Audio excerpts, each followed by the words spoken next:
You know, I never really realized how one racing game could change my whole view on video games and open up so many doors and opportunities for me. Hell, if I never played Mario Kart, I probably wouldn't even have this YouTube channel right now. I'm gonna keep it a real buck with y'all. So today, I want to tell y'all my story, how this one single video game changed my whole view on video games and opened up so many doors and helped me meet the people I met today and YouTubers I met later down the road, and changed my life as a gamer entirely. So of course, if I'm gonna talk about this, I'm gonna have to go all the way back to when I was like an infant, like a toddler, like a little 3-year-old. Around that time when I was like really young, all I was really into was just watching Cartoon Network, Nickelodeon, and just playing with my toys. Those are my vague memories back then. I remember used to see my older brother playing video games, but I was never really, you know, it didn't intrigue me enough to like want to pick up a controller and play with them until I saw Mario on the screen for the first time. It was a commercial, like a Mario Kart Wii, like McDonald's like toy commercial. I forgot what it was. It was just something. So then I asked my older brother. He was right next to me. I was like, "Do you have this game?" He was like, "Yeah, you want to play with me?" I was like, "You know what? Yeah, let me give it a try." I didn't say those exact words, obviously. I'm 3 years old. I barely got the vocabulary, but he understood. So I went to go pick up the Wii remote, like the little Wii wheel, something that looks like this right here. And he was like, "Nah, that's too big for you. You gotta give me the GameCube controller." So I got a GameCube controller. We played Mario Kart Wii for the first time. And just to a 3-year-old playing video games, it's like, it feels like you're doing like you're controlling magic. I don't know how to explain it. You do this and the person on the screen moves, you're like, whoa, what am I looking at? After that moment, do you know how much I started grinding Mario Kart Wii to the point where my brother was just like, "Yo, you gotta get off this game. I gotta go play Call of Duty." We had a Wii, a PS3, and a DS. If I wasn't on the Wii, I was on a DS. But Mario Kart Wii, as a video game itself, it opened up so many doors for me to, like, you know what I'm saying? For me to play other video games and stuff. Like, if it wasn't for that one singular game, I wouldn't be playing Mario as much as I did, because after that, I started playing New Super Mario Bros. Wii, I started playing Super Sluggers, I started playing Super Smash Bros. Brawl. But yeah, every Saturday, my dad had this rule. We were like, since I was so young and I was getting into video games, he wouldn't let me play that much. I'm gonna be real. So I only had a few hours. My brother, he decided to come up with a thing where me, him, my sister, we would just play Mario Kart every weekend for about like 5 hours. That sounds like a lot, but think about it. It's one day out of the 7 days of the week. Now I do that for a couple years down the road. When I get to kindergarten, like first grade, around that time I started watching YouTube, like early around like 2012, 2013 YouTube, and I was interested. I was like, you know what? Are there other people? My brother started showing me other like content creators that did the same stuff at the time. And to me, that was mind blowing. I was like, wait, you can record like a TV?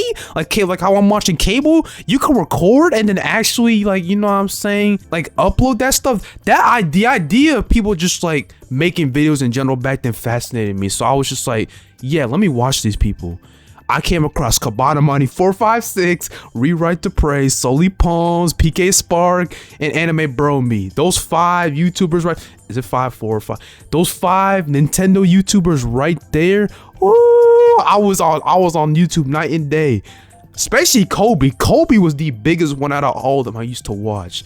And I would be so invested and interested in the content he was doing. I was like, it got me thinking. I was like, you know what?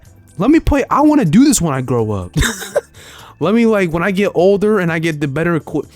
Obviously, I didn't know, like, this way of thinking back then was not like really a thing for me at 5 years old. Like, I was barely just learning how to, like, you know what I'm saying, like, do 2 times 2 at that time. Another thing too is when I tried talking about this stuff at school when I was younger, it seemed like the people in my age group really, they weren't into Nintendo. I don't know how to explain it. I used to get clowned, if anything, for liking Mario, Sonic, especially Mario Kart. For some reason, they were just like, "Oh, you play Mario Kart? You're weird. I like video games, y'all. Like, what? How are you gonna clown me for doing what you're doing? Just because you're on the PS3 or Xbox 360 playing, oh, we gonna play on GTA and stuff like that." Listen, we're just playing video games at the end of the day.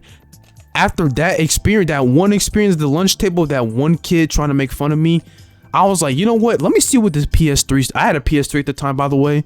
I said that earlier. Why don't I just play these PS3 games? So I started playing PS3 games and stuff. So whatever was on the menu, whatever my brother had on that PS3 is what I played.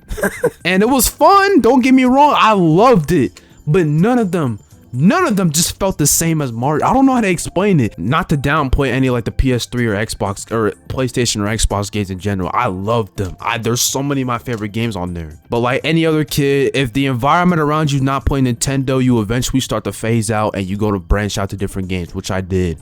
Later down the road when I'm like all throughout elementary school, or most of it after 2nd grade, I kind of took a break, or like I kind of slowly stopped to play Nintendo a little bit. I'm not gonna hold you, like from like 2nd grade all the way up until middle school, like 7th grade, I was just playing stuff like what?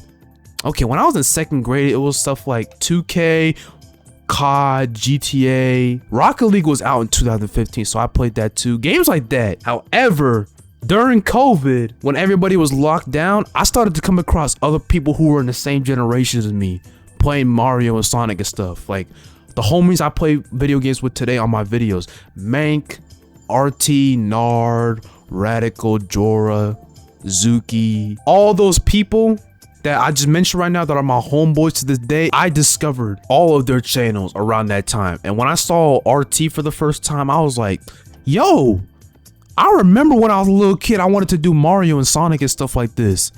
Mario Kart. And I saw Mank, I think around the time when I first came across his channel, he was doing a 3-star rank channel, or 3-star rank video, my fault. So when I came across that, I was like, whoa, I can actually get back to doing content. This is all around COVID. I'm in 7th grade, or like during the pandemic and stuff. So I'm like, you know what? Let me try to do this myself. I completely, like not completely, but for the most part, I started like getting back into Nintendo. I got myself a Switch because I think the last console before the Switch I played on was the Wii U, and I stopped playing Nintendo after that. I got myself a PC, a Switch, and then I started, oh my god, I started recording. Even though my videos were bad, I started recording. I'm not gonna lie, looking back at those old videos now, they are trash. And I had the high-pitched squeaker voice. That was before the time. I hit puberty late. So when my current homeboys, we weren't homeboys during that time, they used to make fun of my shit. It was like, look at the little ass dude just trying to do all this thing. Like, little ass dude. just I started playing Mario Kart a lot more. I think around that time is when I started doing challenges on my old channel. I started uploading, and then I was doing stuff like Sonic too, but I was mainly kind of just doing Mario stuff, like Mario Kart for the most part. Mario Kart Wii, I need to heavily emphasize that. Mario Kart Wii. Slowly but surely, I started to get to know these homeboys, and then I realized I'm not the only person in my community that had to deal with all these problems of like people just being, I was surrounded by people who were not interested in Nintendo. Y'all need to understand that. They were all into like going out, especially in high school, just going out, having like going to parties, doing all this other stuff with girl. Me, I was just trying to just play games. And if it was video games, they would just only be in like PlayStation and Xbox stuff, not Nintendo. So when I came across these people online, I was just like, man, it shaped me into the person that I am today. Looking back, I'm glad it ended up this way. Any video game can really change like your journey. And having so many people around my circle that do the same stuff, it makes it easier and it makes it fun. Make content with knowing that other people in your community are rooting for you, your whole circle's rooting for you, and they're also playing the same games as you. If I had to leave you guys here with one lesson, what I would say is sometimes one game can change more than your favorite genre. It can shape how your hobbies are, your friendships, and even your future. But you never know which game will leave a lasting impact on your life, so cherish it while you can. And thank y'all for listening, and I'll catch y'all on the flip side. Mario Kart for life. Later.